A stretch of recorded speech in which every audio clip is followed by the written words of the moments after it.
For Complex News, I'm Pierce Simpson. Throughout the course of American history, criminal activity has sort of been ingrained in the fabric of this country. Whether it was bootlegging during the Prohibition era, the rise of organized crime families during the 60s, 70s, and 80s, or the distribution of drugs in inner cities, crime has a pervasive way of grabbing our attention. Over the past half-decade, no other alleged criminal figure has captured the world's attention quite like El Chapo Guzman. Whether it's music, television, or film, the alleged drug lord has been described like a mythical figure, escaping custody like a movie villain, all while being accused of heinous acts. Who is El Chapo? El Chapo was born in the 1950s in a village in Sinaloa, Mexico. Some experts dispute the year of his birth. However, what is not in question is the fact that money was tough to come by during Chapo's childhood, as his father was reportedly a cattle farmer. During the 1970s, Chapo was accused to have made his name by organizing drug shipments from the Sierra Madre Mountains to urban areas of Mexico.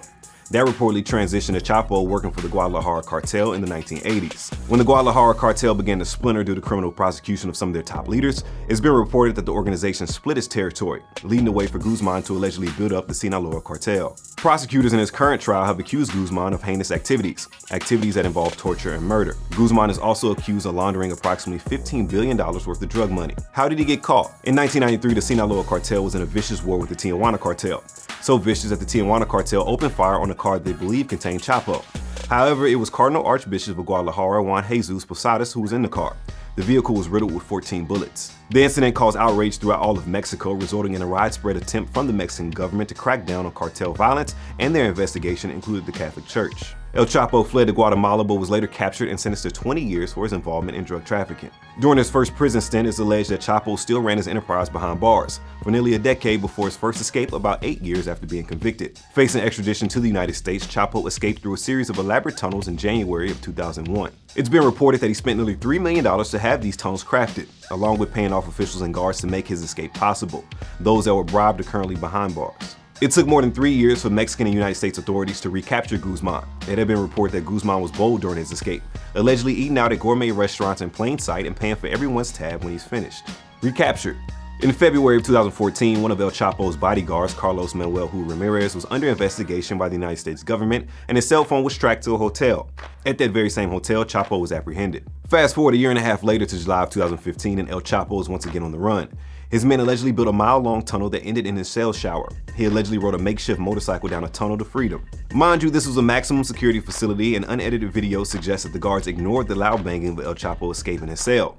All in all, a total of 34 people were arrested in connection to Chapo's escape in 2015. Third arrest. In January of 2016, Chapo was arrested once again, but this time in northern Sinaloa. He allegedly tried to bribe public officials after his escape tunnel and getaway car were intercepted. There was speculation that this interview with Sean Penn led to his arrest, but that speculation was refuted. After being arrested, he was extradited to the United States, where he pled not guilty to 17 charges, including the operation of a criminal enterprise, money laundering, and murder conspiracy. Due to his extradition conditions, he would not face a death penalty, but he would face life in prison without the possibility of parole. Chapo's third wife has vehemently denied Chapo's involvement in criminal activity. She feels the media has sensationalized his role and claims that she never saw him do anything illegal. I think it's what any wife would do in my place, be with her husband in difficult times, in one way or another, so that he feels and sees me present and feels my support. In fact, Chapo's been lauded for his generosity amongst the native people of his country. Chapo's been known to pay for medical bills and build infrastructures that the Mexican government would not, among other things. Some would suggest that his generosity is what helped him remain free while on the run, essentially buying loyalty from his people. The judge. The judge in Chapo's case is Brian Cogan. He served as a U.S. District Judge for 12 years after being appointed by George W. Bush and unanimously confirmed by the U.S. Senate 95-0 in 2006. The judge has kept a tight leash on the prosecution when it comes to gory details, and the case seems to only focus on drugs and money. This is a drug conspiracy case that involves murders. I'm not going to let you try a murder conspiracy case that happens to involve drugs. Some of the witnesses in this case include Chapo's former associates and business partners. Ex-Sinaloa cartel member turned informant Tiso Martinez Sanchez told the court that Chapo had a train route that took massive amounts of cocaine directly to New York City from Mexico.